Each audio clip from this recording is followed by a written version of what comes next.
guys, welcome back to 428 Shibuya Scramble. This is DJ Gamer Girl signing on. So, last episode was entirely Kano. Like the entire thing was that one block for Kano. And for once we didn't get a bad ending with him, which makes me happy because it means I did everything right with everyone else. But he was connected to Osawa's bad ending. So we fixed that, thankfully. And now we are continuing Osawa's story, who, after ending the call with Kano, has just wandered out of the living room. Most likely in shock and terror.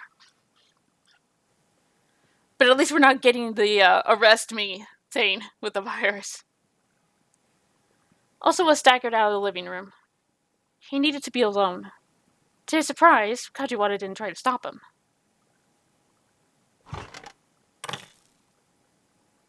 Shutting his study door behind him, he dropped onto a sofa, then grabbed 3 times his normal dosage of stomach pills. There was no water in the room, so he had to swallow them dry. Detective Kano's words echoed in his mind. I know what the syndicate is really after, Mr. Osawa. It's Hitomi. There was only one reason they could be after Hitomi. He broke out in a cold sweat as he began to understand what this kidnapping was really about. It had all started 6 days earlier. It was April 22nd. Osawa had just returned from the United States the day before. He was in the midst of some routine. This is actually the first time I'm seeing some of a Japanese keyboard.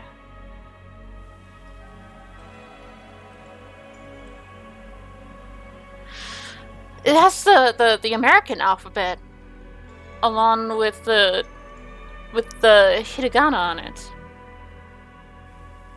How does that work?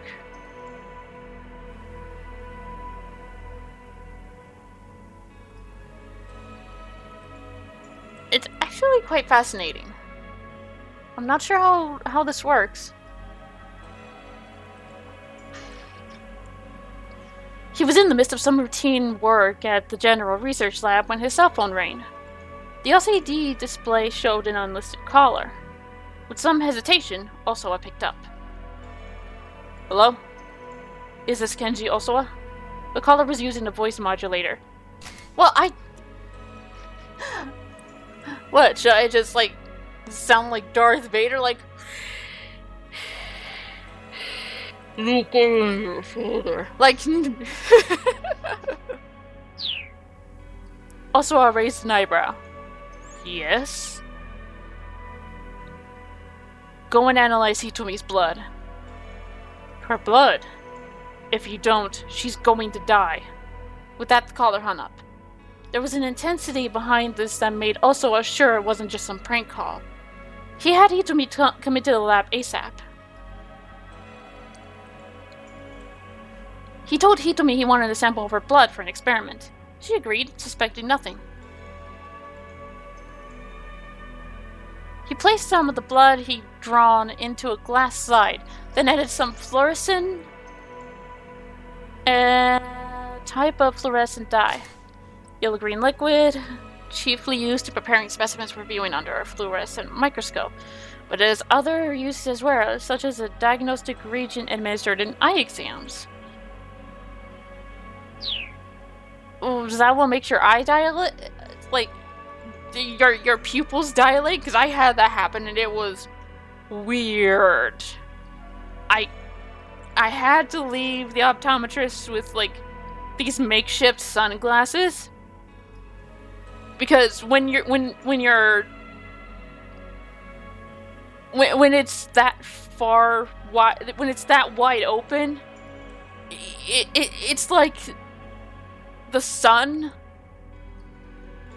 is 10 times worse. It's like you're looking at the sun without looking at the sun. Everything is just so goddamn bright. Doing a higher wavelength and placing the slide under a fluorescent microscope, he took a look. Oh Oh, wait! No, he didn't infect her. She was already infected, wasn't she? Can't be. Osawa can hardly believe his eyes. Wriggling under the microscope was the Grim Reaper's sickle itself. There was no mistaking it. He told me it was infected with the UA virus. Trembling, Osawa hurried to his computer. He opened the UA virus folder on his monitor. Within were images showing the stages of the virus's propagation. He double-clicked to magnify the first image. The Reaper's sickles were interlocked with one another. He clicked on the next image. After further propagation, the UA virus looked less like a sickle and more sort of insectoid larva. Next was the final image. Interlocked into a single mass, the UA virus vaguely resembled a sinister, many-petaled sunflower. It took a mere 12 hours for the pathogen to develop to this point and begin its hideous destruction of the human body. So, has he been injecting her with the antivirus to save her? Hitomi's infection sample was still on the stage shown in the first image. There was still a chance to save her. Also, slumped back in his chair, huddling in on himself. He had no choice. There was only one way to save Hitomi. He would have to administer the nearly completed antiviral. Using the antiviral without official approval was a grievous violation of company policy. Okushi Pharmaceutical prohibits leaking work-related information to outsiders. Major violation. Oh shit. So Osawa could very well be in some serious trouble. That explains why the director threatened him so much to cancel his transfer to the US lab. Oh my god. Still, Osawa didn't have time to get the higher-ups' approval to approve a clinical trial. He might be punished severely for it, but this was his only option. His daughter's life was at stake. But there was also another, even bigger hurdle in his way. The antiviral drug was stored in the deepest recesses of the biochemical research building. A high-intensity X-ray scanner was set up at the entrance to the storage area. This made it impossible for him to take the research materials out. And we know what X-rays are for. Well, if he couldn't get the antiviral out of there, he'd just have to bring Hitomi in. A course of action quickly took shape in his mind. First, he needed to slip out the general research building. He would then head to the biochemical research facility and show his ID card to the guard at the front gate.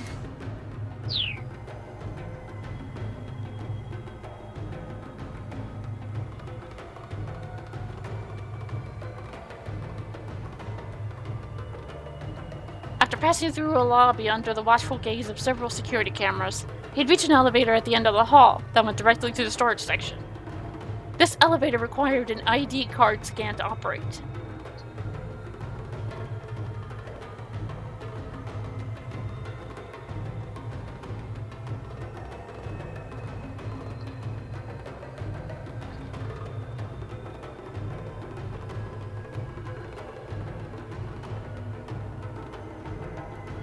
It would take about 20 seconds to get down to the first basement level and arrive at the entrance to the storage area. Finding an excuse to get Hitomi that far ought to be doable. If the security guard got suspicious, Osawa could say it was for a top-secret hematology experiment, and the guard would probably believe him. The problem was what came after.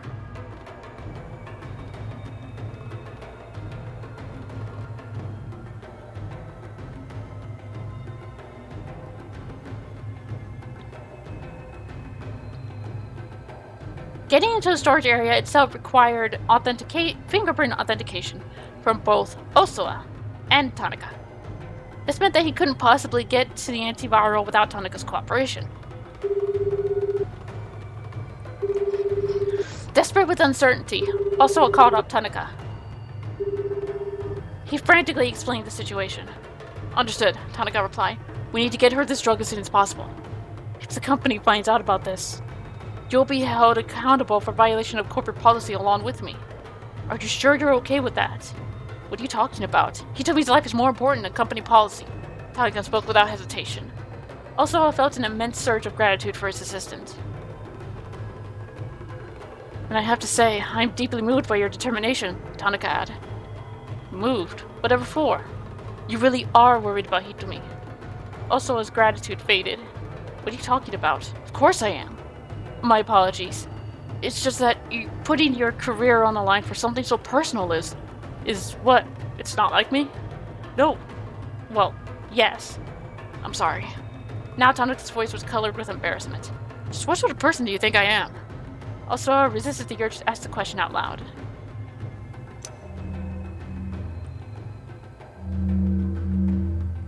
A short time later, Osawa and Tanaka stood before the door to the secure storage area. The security guard hadn't let them in without the slightest suspicion. Osawa pressed his index finger to the fingerprint scanner first. Accepted. He realized he'd been holding his breath as his authorization finally went through. Half a moment later, Tanaka touched his own finger to the scanner plate. Accepted. The lock released with an audible clang, and the heavy door opened. Osawa hurried to retrieve the antiviral. As he picked up a small vial, he had a sudden realization. They were finally going to use the drug in a human test. His fatherly wish to cure Hitomi was overlaid by an intense rush of curiosity. The researchers' drive to discover his results. Hurry. I need to hurry. I need to administer the antiviral as soon as possible. Osawa could hardly fend off his excitement. Over the course of the next few hours following the injection, the OA virus would be eradicated from Hitomi's body. So, it works. It sounds like it works. There had been some fever and cramping as temporary side effects, but the DDS had done a spectacular job of stopping out the virus. Drug delivery system, also known as smart drug delivery. The ability to target a specific region of the body with a specific drug has momentous implications for the future of medicine. DDS technology is currently being tested extensively around the world. So, target a specific region of the body with a specific drug. Is that supposed to help with something?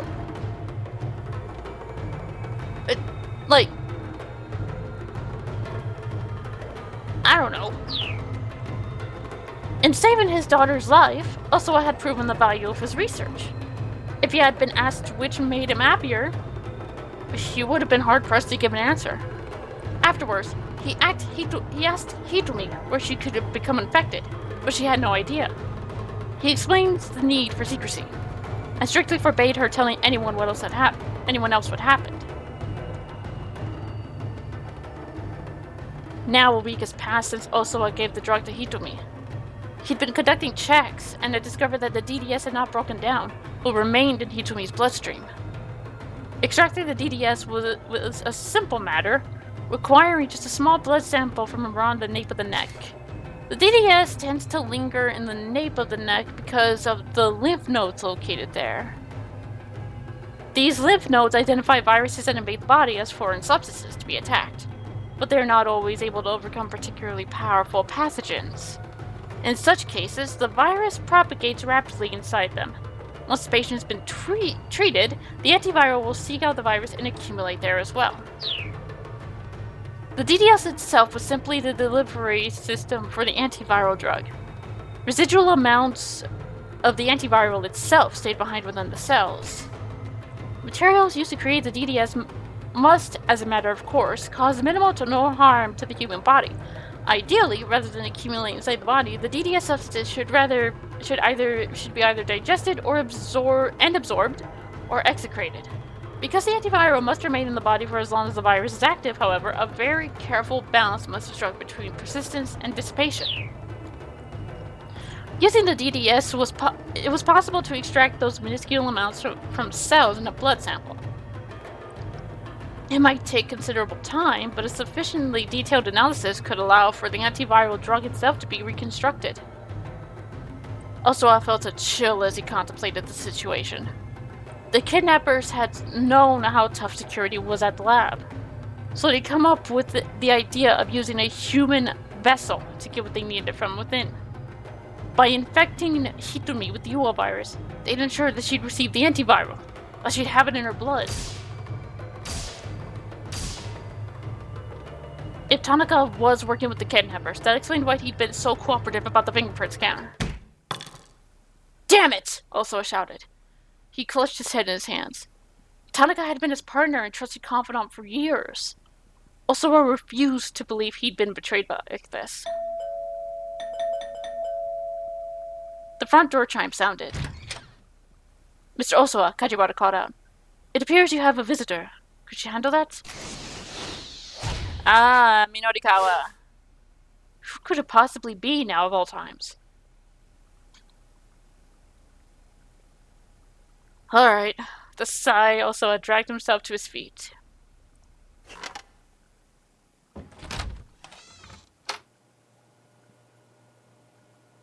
He stumbled wearily back to the living room where the investigators were staring at the intercom monitor with concern. The intercom's hidden camera showed a man with an unsettling grin posed intimidatingly outside the front gate. That's a grin. He more looks like, if you don't come out, I'm a punch a bitch. Osawa didn't recognize him. Yes, who is it? He asked guardedly through the intercom. It's Minorikawa. Where might I know you from, Mr. Minorikawa? Oh, here and there. I mean, there's only one Minorikawa, really. You playing games with me? I don't have time for that. Please, just open up. There's no way I'm letting you in, Osawa said. But the nonsensical badgering continued. Well, just hold your horses. I'm here for an interview. You got that? An interview? That's right. It's a piece for 4-Star General Gossip. The name of the magazine brought up an unpleasant memory. That was the gossip rag that had run the article about his political marriage. Wait, this is for one of those kinds of articles? What do you mean, those kinds of articles? I'm just looking for an interview. The man's tone was both high-handed and belligerent. Like hell you are. I'm not talking to anyone from the gossip. You're not the one I'm here to talk to. I want to interview your twin daughters. My daughters. I understand they won a shared prize for the beauty contest at Midoriyama Academy. If you wouldn't mind my interviewing them, Furious, Osawa cut off the intercom. This was no time to be indulging someone else's nonsense. Hey, what gives? The man was shouting so loud his voice carried past the gate and through the front door. I'm begging out here, on my hands and knees. He wasn't actually on his hands and knees, Osawa could see that clearly through the intercom monitor. If your daughters aren't home, can you at least tell them I want to get in touch with them? Mr. Osawa, Kajiwara said, frowning. This isn't a good time to have someone drawing attention to your home. Alright, I'll get rid of him. Osawa hurried out of the house, confronting Minorikawa through the front gate. Yet another jump. The journalist had that tenacious look that immediately marked him as a member of the media. Give me your business card, Osawa said.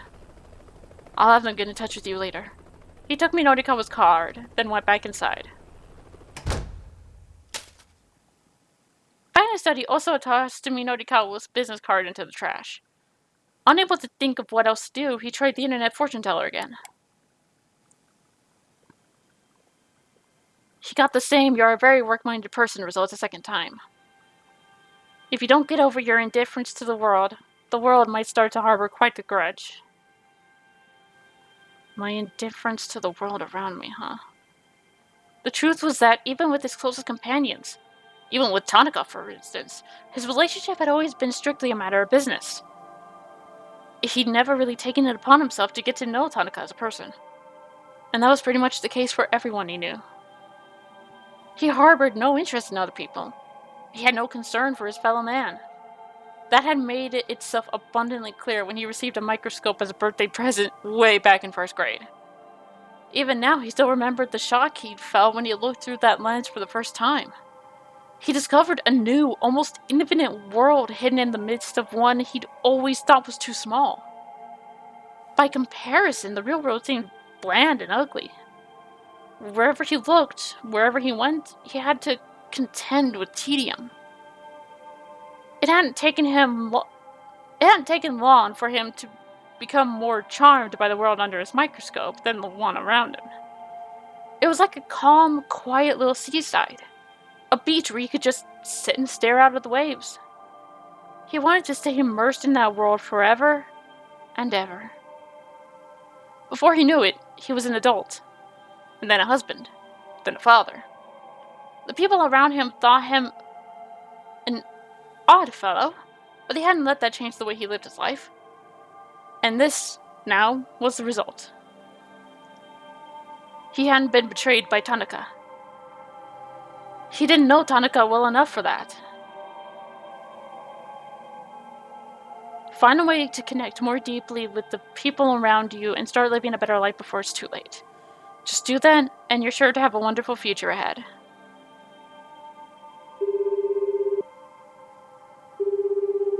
Also, I picked up his cell phone and dialed Tanaka's number. I had tried calling him repeatedly and hadn't gotten through. It was doubtful that he'd pick up. Still, also I had to try. The phone rang several times. He listened grimly to the empty mechanical sound, preparing himself for disappointment. What is it? Tanaka's voice sounded coldly in Osawa's ear. The tension was electric.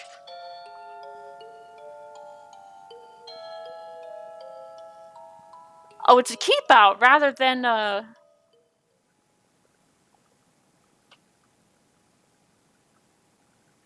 Achi! During Achi's story!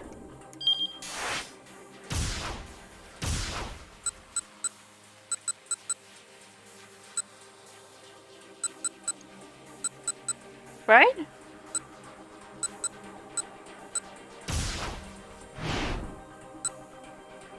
No, that's...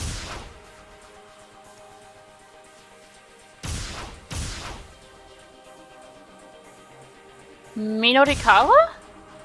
That would be odd.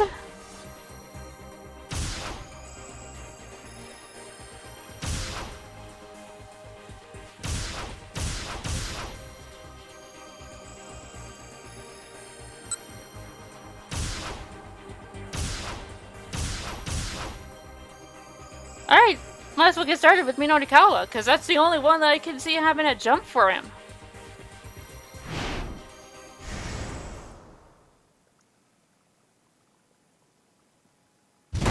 No! Minorikawa's cry of despair echoed throughout the cafe. His laptop monitor stared back at him, black and empty. Don't you die on me, buddy! He jabbed his finger sharply at the screen. But the computer gave no response, looking well and truly dead. What the hell? Minorikawa pounded his fist on the table. This would be a worst-case scenario, even if he weren't desperately pressed for time. Guess I'll just have to write by hand, then. He rummaged around inside his bag and pulled out a notebook. I can still do this, he shouted, doing his best to psych himself up for the task ahead. I will still do this. Excuse me, sir? The waitress appeared timidly beside him. What? Minorikawa snapped, his pen still flying across the paper. Sir, if you could please quiet down. My damn computer just broke. I'm allowed to scream or two. Minorikawa was in no state of mind to be quiet. If it weren't for the deadline he was racing to meet, he'd probably have gone on screaming until he passed out. Your computer is broken, you say? The waitress peered at the monitor. Yeah, look. It just suddenly stopped displaying anything. Could it be that, the battery is just dead? Minorikawa sat bolt upright. Duh! You've been using it all day, the battery's probably gone. That's it! The waitress flinched as Minorikawa finger jabbed toward her face. I hadn't considered that possibility. Hey, let me plug in somewhere. There's an outlet right there, sir. She pointed to an outlet by Minorikawa's feet, making no attempt to hide her exasperation. Minorikawa plugged in the power cable, and the monitor sprang to life as normal. So, now that that's sorted, would you please be quiet, sir? Don't talk to me, you're interfering with my writing. Minorikawa's fingers had already begun dancing across his keyboard. With a sigh, the waitress disappeared back into the kitchen. Take that as a yes, girl! Take that as a yes! Oh yeah, now we're talking. His fingers picked up speed as he went about touch typing. The act of typing at a keyboard without looking at the keys. The aspiration of computer novices everywhere. The typical method involves placing the index finger on the F and J keys with the middle... basically the usual. I'm actually pretty good at touch typing, but with certain words I have to look because I'm not entirely fully sure how to spell it. It's only like certain words, like words I've probably never spelled before. Pros and cons of surveillance cameras. Proprietor of outdated electronic shop oversees high-tech camera system. Bedlam at bogus weight loss drink sales demo. Bankrupt organizer remains undiscouraged. Now Minorikawa's spirits were riding high. His writing rolled along at a brisk pace. Sir? It was the waitress again, her voice yanking Minorikawa out of his soaring mood. Sir! Now what? Has the President of the United States agreed to give me a one-on-one interview? The waitress's eyes went wide with confusion. Huh? Because unless it's something that important, do not speak to me right now. But she was undeterred. Sir, please, if you could just be a little quieter. Minorikawa's fingers ceased their rattling across the keys. Just what sound do you have a problem with? All I've been doing is writing a copy. Well, for the last while, actually, you've been talking while you write, sir. Talking? Minorikawa tilted his head in confusion. Yes, sir, you've been talking about an electronics store and some bogus weight loss drink. I assume that's what you're writing about. You're saying I've been narrating my copy aloud while writing it? That's right, sir. Other customers sitting nearby were openly snickering. Well, so what? He snapped. He was red in the face now. You should be delighted that you get to hear what I'm writing before the magazine goes to print. Well, actually, sir, one of our customers has been complaining. Complaining? Of all the nerve. Who was it? Where are they? Is that guy. It's probably Shizuo. He's right there. Minorikawa scanned the other patrons, many of whom were unsuccessfully trying to hide their laughter. It was me. Yep, got it. It was the grumpy older fellow who'd been making a scene earlier.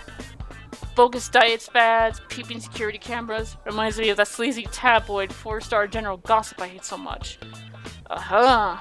You sure seem to know a lot about it for something you hate so much. The man's face twisted up with scorn. Your behavior is bothering everyone in here, he said. Do you not understand that? That's not your business, dude. It is business of the staff to take care of it. You should not be complaining. If the staff realize or see that it is a disturbance, they will take care of it. You have no right to act like a pissy little brat. Okay? Okay. I mean, I've complained about shit like that before, but in my own head. Like, I get annoyed really easily by, like, repetitive sounds, like a foot tapping, nails on the table, humming. And not even good humming. Like, every time I've heard someone hum, it's always been like, what are you even trying to sing, dude? But all I do is lift my head, look around, see if I can find the source of it, and when I do, I just go back to what I'm doing. Because, one, I know they're not going to stop. If anything, if I told on them, it was just going to get worse. And two, why waste the energy? There's no point. It's a complete and total waste of energy. I mean, hell, I even have trouble. This is completely different, but I have trouble bringing up, like, at Starbucks. If there's something off with the drink, Or if there's not enough of some, like I've been having the strawberry acai lemonade lately, and if there's not enough strawberries in there, I will just like, you know what, I can deal with that.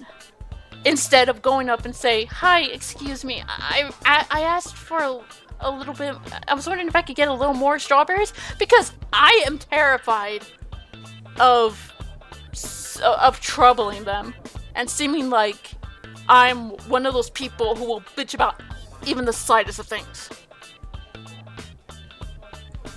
Like, you know those people, it's like, they're not.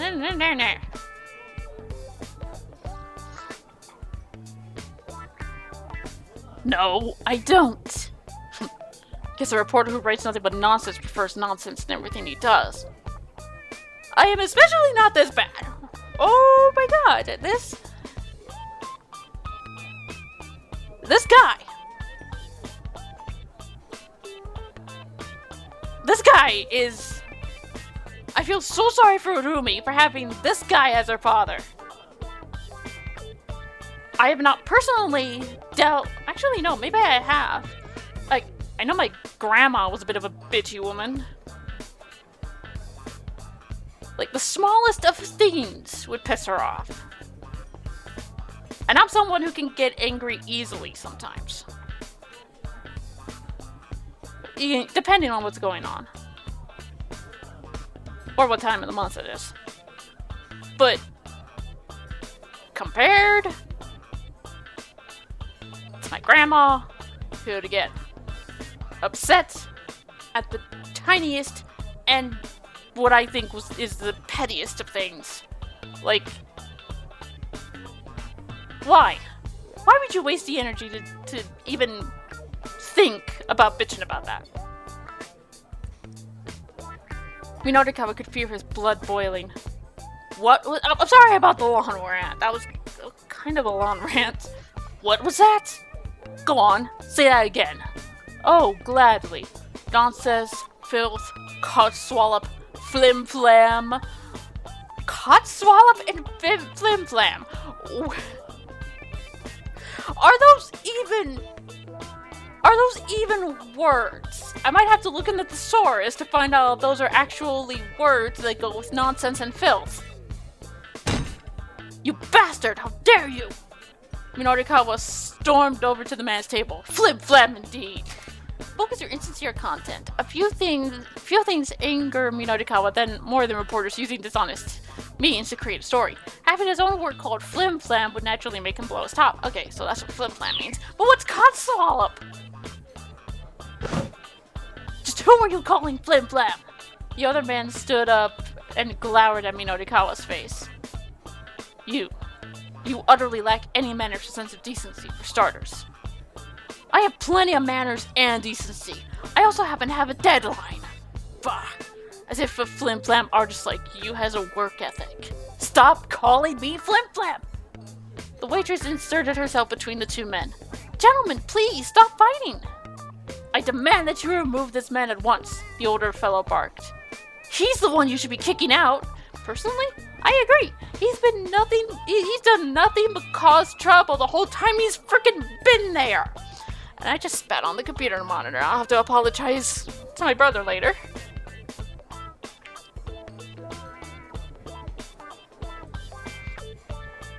By now, he was ready to go for this guy's throat.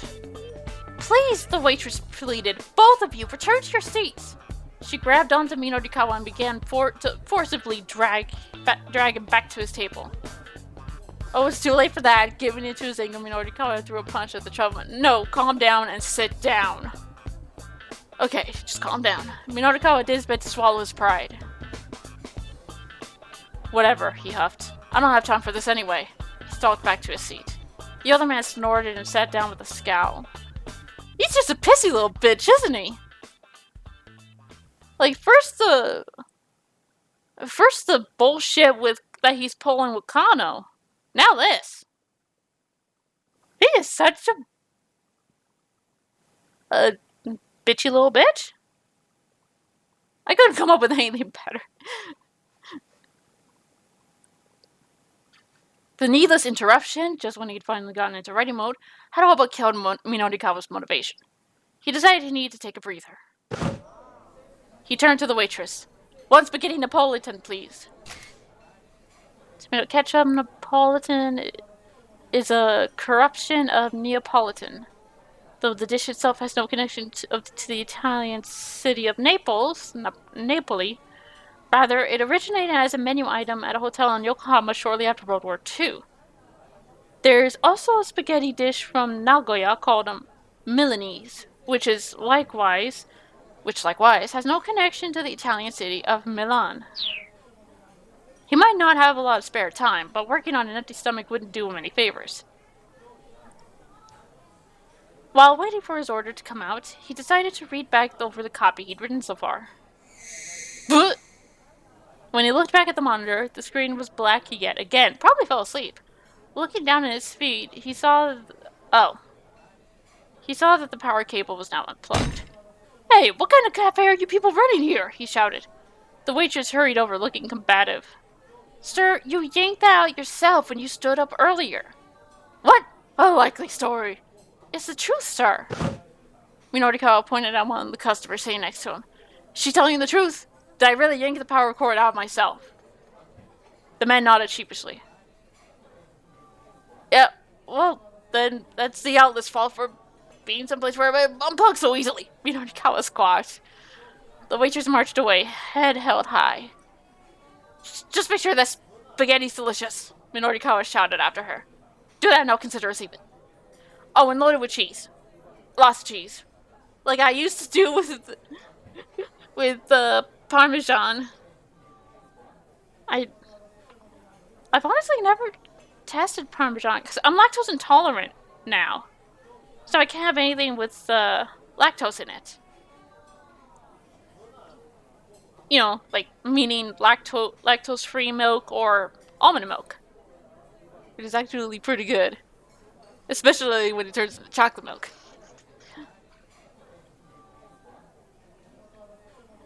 He plugged the power cable back in and let out a heavy sigh. In all his writing fervor, he hadn't thought to save his work.